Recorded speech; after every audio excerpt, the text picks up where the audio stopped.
Assalamualaikum warahmatullahi wabarakatuh.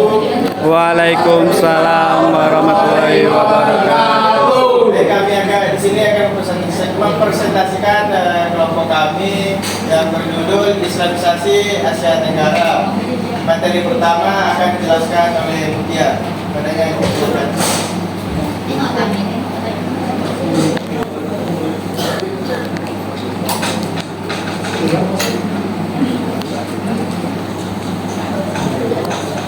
Yang pertama saya akan menjelaskan teori masuknya Islam ke Asia Tenggara.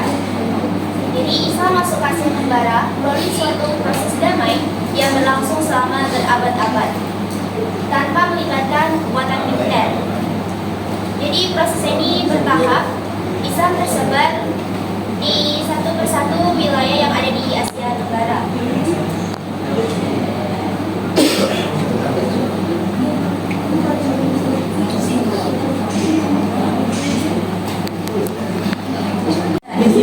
Secara umum, teori India ini menyatakan bahwa Islam berasal dari India. Dan para sarjana hukum teori ini masih memperdebatkan daerah yang menjadi asal-usul kedatangan Islam di India tersebut. Berbeda dengan pendapat Ibn West yang mengatakan bahwa Islam dibawa ke Nusantara dari Gujarat, India, berdasarkan temuan gaya nisan yang berada di Pasai, khususnya yaitu pada tahun 1424. Dia sangat persis dengan gaya batu nisan yang ditemukan di makam Maulana Malik Ibrahim di Gresik. Jadi bukti ini diperkuat oleh temuan yang menyatakan bahwa batu nisan tersebut memiliki kesamaan dengan batu nisan yang ada di Cangbai, Gujarat. Berdasarkan fakta tersebut, Kuwait berhasil bahwa produksi batu nisan tersebut tidak hanya untuk memenuhi kebutuhan pasar lokal, namun telah diekspor ke luar negeri, khususnya di pasar Sumatera dan Jawa.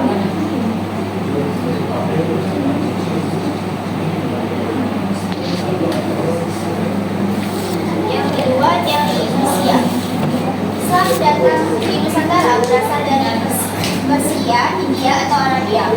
Teori ini didasarkan pada kesamaan unsur budaya Persia, khususnya Asia, yang di dalam unsur budaya Nusantara.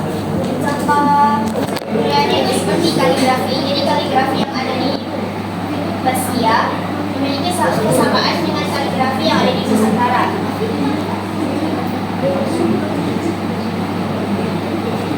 Dan bentuk teori ini yaitu Wismidaya Diningrat yang mempunyai 3 alasan utama, yaitu ajaran manunggaling Paula Mustisensiti Jenar dan atau Wanda Al-Tujuh Amza.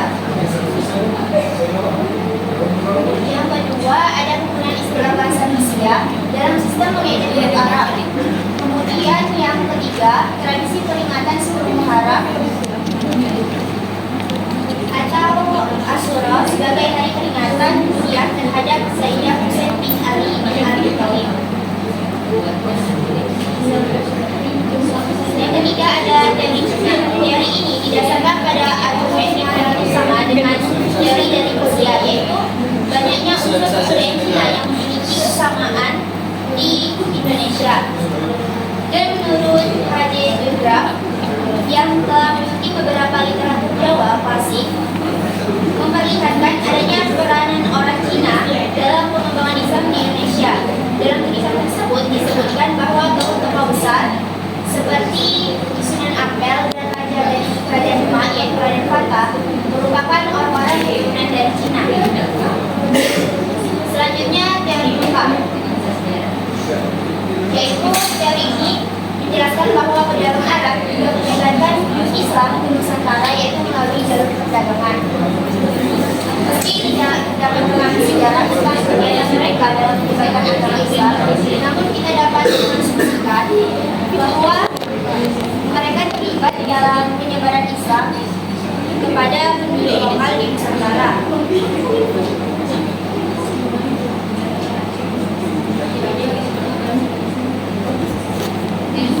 Selanjutnya, proses Islamisasi di Asia Tenggara. Yang pertama, peran pedagang dan jalur perdagangan.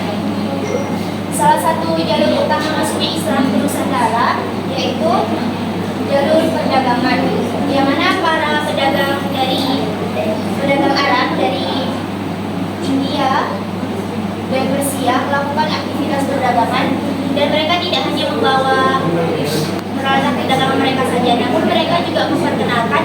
ajaran dan menyebarkan agama Islam kepada masyarakat pribumi. Selanjutnya, peran ulama dan mubalik dalam dakwah. Selain perdagangan, peran sufi juga menjadi katalis penting dalam proses islamisasi. Jadi sufi menyebarkan Islam dengan pendekatan yang humanis dan moderat. Mereka menyesuaikan ajaran Islam dengan tradisi lokal masyarakat setempat, sehingga ajaran-ajaran mereka tersebut dapat diterima dengan baik oleh masyarakat lokal yang ada di tempat itu.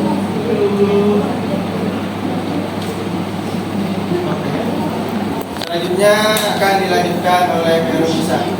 Selanjutnya yaitu ada akulturasi budaya dan proses islamisasi. Di Asia Tenggara ada ciri khas modernisasi agama, yaitu nilai-nilai Islam terakulturasi dengan tradisi lokal, yang mana moderasi ini bertujuan agar Islam dapat berdampingan dengan agama dan budaya asli penganutnya di suatu tempat tersebut.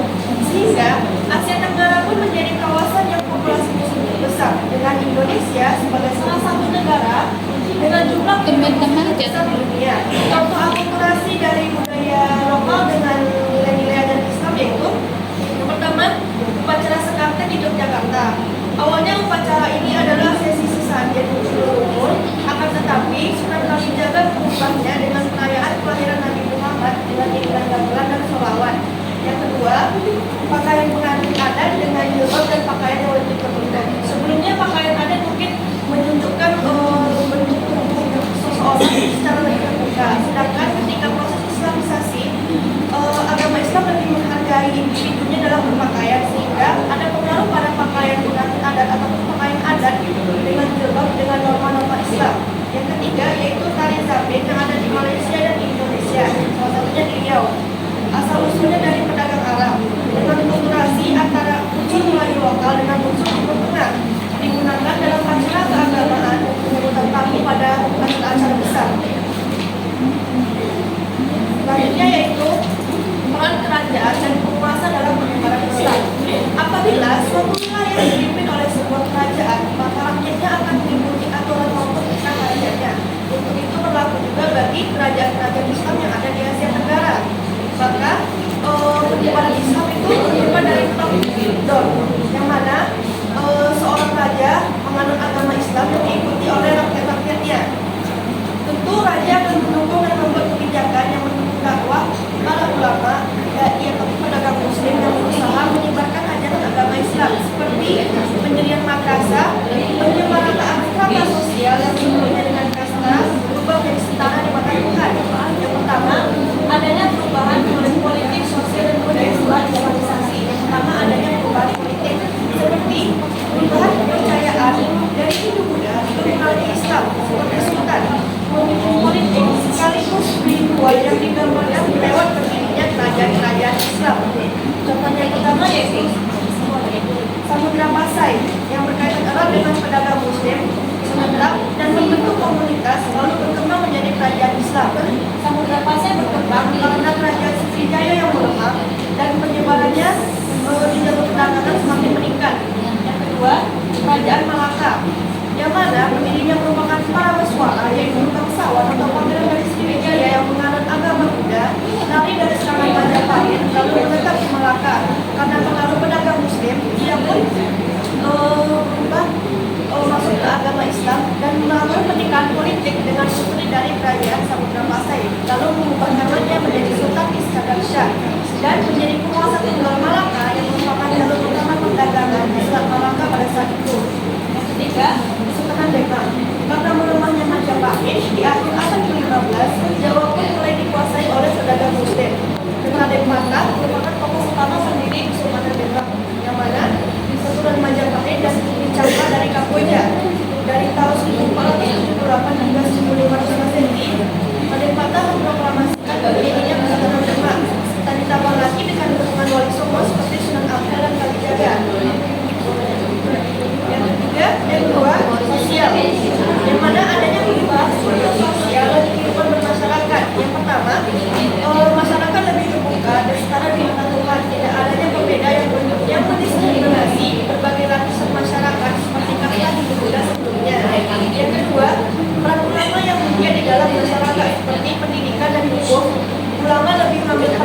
Yang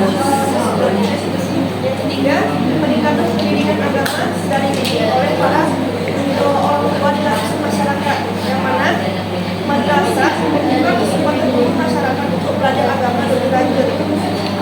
Dan terakhir, perubahan gaya hidup masyarakat seperti penerapan rukun Islam, maka untuk menjadi bagian normal kehidupan sehari-hari masyarakat Muslim Asia Tenggara pada umumnya seperti di Malaysia, Brunei, dan Indonesia. Dan terakhir yaitu budaya. Yang pertama yaitu budaya. Ada seni sastra, arsitektur, dan hukum adat. Yang pertama seni sastra. Hikayat Nabi dan Al-Jazah yang diadaptasi dari sastra Persia dan Arab ke dalam bahasa Melayu disesuaikan dengan budaya Islam Asia Tenggara. Hikayat Amir Hamzah yang mengisahkan tokoh pahlawan Islam dengan semangat tauhid dan jihad menginspirasi masyarakat Asia Tenggara untuk masuk ke dalam agama Islam. Lalu pada arsitektur, contohnya pada Masjid Al-Ulama yang menyatu dengan budaya lokal lewat atap limas 3 tingkat yang menggambarkan iman, Islam, dan ihsan, dan juga simbol tridharma dalam ajaran kebiasaan Jawa yang diterapkan pada arsitektur masjid di Jawa. Ada juga ornamen yang ukiran lewat motif flora seperti gunungan, curug, dan awan. Yang terakhir ada hukum adat. Di sini saya mengambil hukum adat dari Minangkabau, yaitu adat Basandi Syarak Basandi Kitabullah, di mana prinsip masyarakat Minangkabau yang merupakan akulturasi antara adat dan ajaran Islam, yang mana adat Basandi Syarak ini di Minangkabau harus selaras dengan Islam. Apabila ada adat yang bertentangan dengan syariat Islam, maka adat tersebut akan diubah atau ditinggalkan. Yang kedua, makna dari syarak Basandi Kitabullah. Syariat Islam berdasarkan Quran dan hadis tidak lebih dan tidak kurang dari 2 sumber tersebut dalam penerapan kehidupan sehari-hari. Contoh penerapan dari hukum adat ini ialah sistem matrimonial atau ahli warisnya lewat garis ibu yang merupakan pembagian hak waris tanah dan rumah adat, akan tetapi untuk harta pribadi dibedakan. Untuk ini adat tetap dipertahankan tetapi diseimbangkan dengan hukum Islam yang ada. Yang kedua, perkawinan. Ada adat mancalang itu, yaitu melamar pihak laki-laki, yang mana pada umumnya laki-laki melamar pihak perempuan, akan tetapi di adat Minangkabau di beberapa daerah tertentu perempuan yang melamar laki-laki. Akan tetapi di akad nikah dan hukum keluarganya mengikuti hukum Islam. Yang dari saya menuntut moderator. Selanjutnya ada dampak jangka panjang Islamisasi di Asia Tenggara. Yang pertama itu ada Islamisasi di Asia Tenggara dalam perkembangan pendidikan Islam dan pesantren. Islamisasi di Asia Tenggara memberikan dampak jangka panjang yang signifikan terhadap perkembangan pendidikan Islam dan pesantren di kawasan tersebut. Dalam aspek pendidikan Islam, proses Islamisasi mendorong pengembangan sistem pendidikan yang berbasis pada ajaran Al-Quran dan Hadis. Hal ini ditandai dengan munculnya berbagai lembaga pendidikan Islam, khususnya pesantren, yang menjadi pusat perkembangan agama dan ilmu pengetahuan bagi masyarakat Muslim. Dalam perkembangan pesantren, Islamisasi turut mendorong pengembangan sistem pendidikan pesantren yang lebih terstruktur dan adaptif terhadap kebutuhan lokal. Kurikulum pesantren pun mengalami penyesuaian, mengintegrasikan antara ajaran agama dan pengetahuan umum agar lebih aplikatif dalam kehidupan masyarakat. Selanjutnya itu ada perubahan dalam sistem pemerintahan dan hukum. Islamisasi di Asia Tenggara membawa dampak jangka panjang yang signifikan terhadap perubahan sistem pemerintahan dan hukum di kawasan tersebut. Dalam hal sistem pemerintahan, Islamisasi mendorong pengembangan sistem pemerintahan Islam seperti terlihat pada penerapan sistem monarki Islam di Brunei dan sebagian wilayah di Malaysia. Nilai-nilai Islam juga mulai memengaruhi kebijakan publik yang tercermin dalam berbagai kebijakan yang disusun berdasarkan prinsip-prinsip Islam. Dalam aspek hukum, Islamisasi membuka jalan bagi pengembangan hukum syariah terutama di negara-negara seperti Malaysia dan Brunei, di mana hukum syariah diterapkan dalam beberapa aspek kehidupan masyarakat. Selanjutnya ada hubungan antara Islam dan kebudayaan lokal. Islamisasi di Asia Tenggara membawa dampak jangka panjang yang signifikan, terutama dalam membentuk hubungan timbal balik antara ajaran agama Islam, dan kebudayaan lokal. Pengaruh Islam terhadap kebudayaan lokal terlihat melalui berkembangnya kebudayaan Islam di kawasan ini, seperti munculnya arsitektur yang menjadi khas, seni kaligrafi, serta kesenian bernuansa Islam lainnya. Selain itu, bahasa dan sastra lokal juga mengalami perubahan, di mana bahasa Arab mulai memengaruhi kosakata lokal, terutama dalam konteks keagamaan.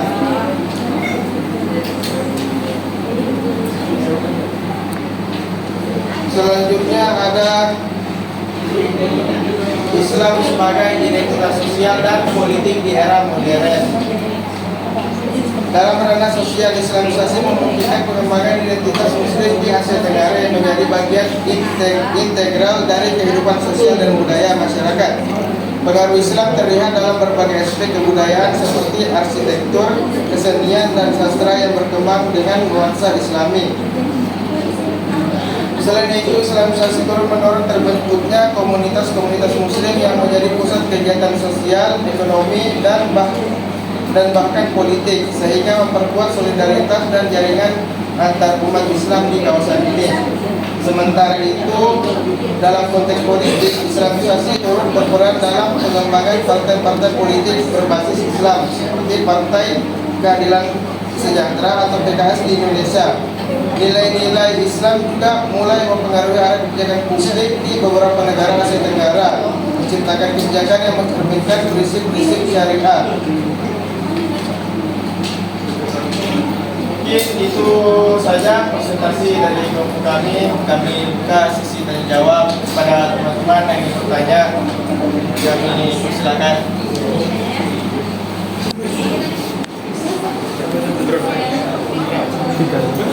Kami buka 3 pertanyaan. Kami silakan kepada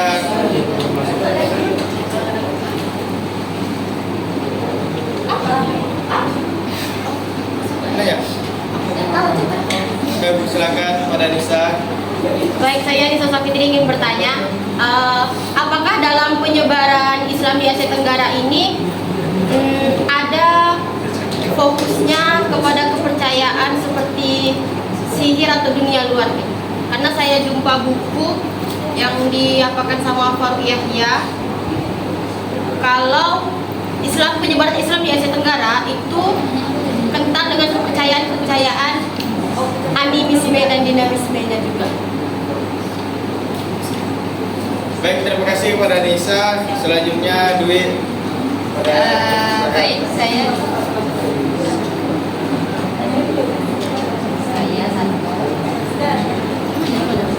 ingin bertanya, sebenarnya penasaran aja sih, keberhasilan penyebaran Islam di Asia Tenggara khususnya di Indonesia itu apakah bisa dikatakan berhasil karena peran para wali atau karena faktor lainnya? Khususnya di Indonesia ya, sebenarnya penasaran aja sih. Ya.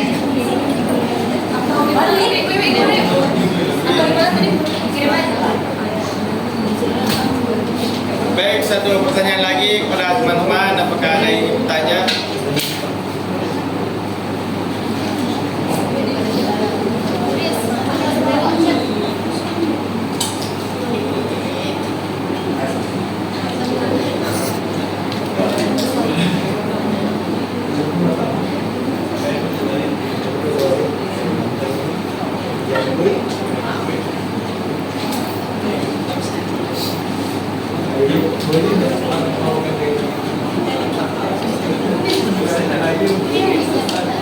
Apakah ada?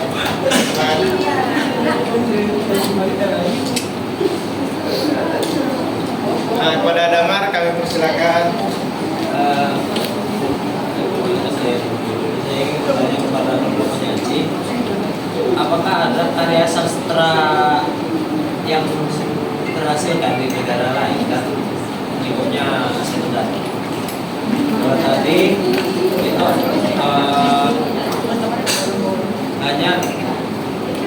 dari Indonesia saja kan Nusantara saja.